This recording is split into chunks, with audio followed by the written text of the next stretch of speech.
Hi, everyone, and welcome to Inside Student Affairs. I'm Director of Development for UNC Student Affairs, Zach Hawkins, and this episode will allow us a little bit to go into the world of parent programming at UNC.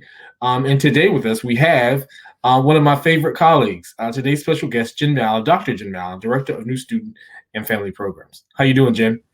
Good. Thank you for having me here today. Good. Jen, as I share every week, Inside Student Affairs is an opportunity for our friends, alumni, donors, parents to engage directly with the leaders who are making a difference on our campus. And Student Affairs has just been doing a really good job of managing this pandemic on behalf of our entire Carolina family. So I'm glad that you're here with me today. So, how are you? We are hanging in there. I'm doing well, and I think it's been incredible what our team has done this past year through this pandemic to try to serve our students and their families through what is an extraordinary time for everyone. Yeah. So, tell us a little bit about your path to Carolina.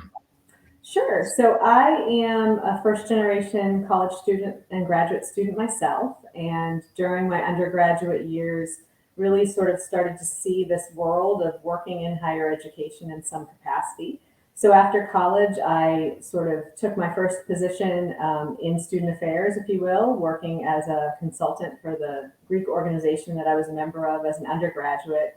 And from there, in visiting different campuses across the country, really looked at this path to wanting to be on a college campus. So my background after that was in alumni relations and fundraising and development work, and then student affairs after graduate school. So I've been working in family programming in particular for about the last 11 years, first at another institution and then here at Carolina, where I was able to also begin working with orientation as well. So I love the work that I do, and it's just been a great professional journey to get to this point today. Yeah, well, it shows every day. It definitely shows that you care about the world of student affairs and the university, but specifically tell folks about what New Student and Family Programs does. Sure. So we are one of the first touch points for all new students and families at Carolina. I like to say we sort of pick students up and families up from when their student decides that they're going to come to Carolina, and we stay with them through the 4 years. So for students, we're really their transition programs base. So students come through our orientation programs. We provide welcome programming during those first few weeks of campus, both for our new students and all of our students returning to campus every year to celebrate being back in Chapel Hill. And then we also work with families from the time that their students decide to come to Carolina all the way through their 4 years or however long it takes them if they finish earlier or stay with us a little bit longer. But we're that touch point for families. I like to say we are meant to be that first place to call or email if a family member has a question about Carolina. Hopefully we'll know the answer, but if we don't, we strive to make the right referral for a student or their family so that we can make a big university feel a lot smaller for all of our constituents. No, that's fantastic. And one of the favorite things that I know you enjoy is orientation, but also is the Parents Council. And so, talk about us about the Parents Council at UNC, how it got started, and what are the benefits for parents for joining. Absolutely. So I've really had the pleasure, both at my previous institution and here at Carolina, to work with a wonderful organization of family volunteers who want to sort of contribute to the institution that their student is attending in ways that help our entire student body and all of our families support their students through their college experience. And so the Carolina Parents Council is a leadership organization that is based in student affairs that really focuses on engaging families in meaningful ways. There's a few ways that we do this. So our volunteers both do work in the community. They help recruit their own members, of course, to sustain their organization, but help with sort of hosting and ambassador responsibilities through our orientation programs during family weekend and at other university leadership sort of settings within the institution. They also have a grants program. There is a gift of membership that each of our members gives. And that membership goes to providing sort of micro grants or grants throughout the Carolina community that can help student organizations or departments within the university get some of their ideas off the ground that they might not otherwise have the funding to do. And so that's one of the sort of signature programs that the organization sort of engages with, if you will. And then they also provide some opportunities throughout the year to speak with senior staff at the university, provide some insight on what the families are experiencing, where the strengths are, where they could use some work and some support, and really be that voice for Carolina families. Yeah, and that parent perspective is so important, especially during times like these, because we experience the world one way as university staff, but they experience it on a completely different level as because they've sent us their pride and joy for 4 years. And Absolutely, and entrusted us with them. that's right. That's exactly right. And so I want to have two follow-ups to what you just mentioned. First is you mentioned the grants fund. What are one or two examples of some of the grants that have been given away? Sure. The grants program is unique. I think I only know of one other institution who has a parents council who has a similar type of program. So it is something unique in higher education. The grants program was started way back in the 1980s, really as a way to support programs that might otherwise not be able to happen here at Carolina, at least initially. I like to think of them as sort of proof of concept sometimes. A group or an organization has a great idea, it might be something that will really be meaningful to Carolina, but they don't know how to get started. And these grants from the Parents Council can help them conceive of that and make it get started. So, a couple good examples, sort of things that are now campus traditions that you might not know that the Parents Council was a huge supporter in starting. One is Fall Fest. There was an idea a long time ago that that first weekend back on campus, especially for our new students who just moved in, but before classes start, can be a vulnerable time where there's a lot of social things going on, and we wanted the campus to have a way to have a fruitful, meaningful engagement in a safe setting. And so the concept and idea for Fall Fest came about, and the Parents Council was one of the early sponsors of that program, and now that's one of the most one of the largest and signature events on our campus every fall to welcome our students back. So that's a great example. Another one I can think of is Safe Walk.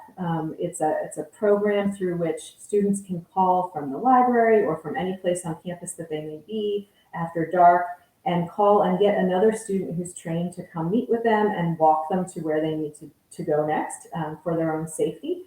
So it's a safety measure on campus, and that's another program that the Parents Council really helped to get started, both of which have later gotten support from the institution and really become sustainable programs in the Carolina community. Yeah, one of my personal favorites, but it's probably a little newer, is the collaboration with Lyft to help students get to their appointments off campus if they need counseling. Yes, that's a great one. That's in play right now. Obviously, the pandemic has sort of slowed down some of the onboarding of that, but that's a wonderful collaboration, and that's an excellent point.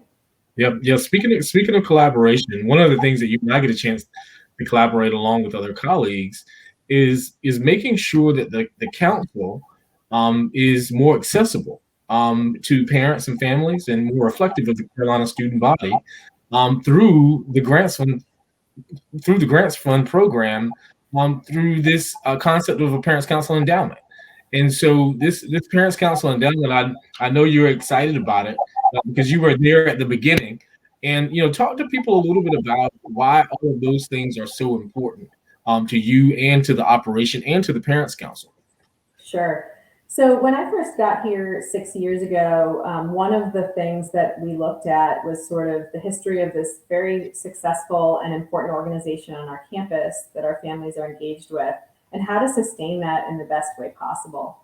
And as we started to review the history and where we were then and where we wanted to go as an organization, and we were working with those leadership families at the time, one of the things that is sort of embedded in their founding documents and sort of some of the history of the organization is that they strive to be an organization that's reasonably reflective of the student body. And because this is an organization that does have a membership gift component, that can be a barrier and an access barrier for a lot of families for whom that gift is more than they might be able to give. And so one of the things that we started to think about was that principle and where we wanted to head, combined with the fact that this grants program is well established on campus, or this awards program is well established on campus, and something that the community wanted to keep and that they as an organization really identified with and wanted to make sure was going to be shored up for, in perpetuity or in the long term. So the concept of beginning an endowment came about, and we started to have a really serious conversation about that, because our thought process was that if we could develop the funding base to make sure that that grants program was not relying on annual dollars or annual gifts that can ebb and flow with economic times and membership numbers and things like that. But if we could solidify that base and know that every year this organization would be able to continue giving out sort of a base level of grants awards on our campus, that we could then start to think about what the membership of our organization looked a little bit more like from a socioeconomic standpoint, and really strive to bring folks into our fold who may not be able to give at that same level, but have wonderful contributions and needed contributions if we're thinking about a family organization that is going to be able to tell the stories of the different families here at Carolina and the students that we have and the family experience. So that's where that came about. Yeah, no, and it's so important, and I wanted to make sure that I brought that up because there are lots of families who will get a chance to see this who have not joined council, and some who have. But this is something that everyone can attach to. It allows us accessibility. It's making sure that we're reflective, and as you heard, just in the three examples that we shared, that the grants go on to have a life of their own. The programs they support and support the entire UNC family. And so they're really, really important. And I should have asked you this question at the very beginning, Jen. But as you navigate all these, you have tons of engagement with families. And you talked about your own experience with, managing COVID-19. What are you hearing most? What kind of challenges are coming from parents and families during this time?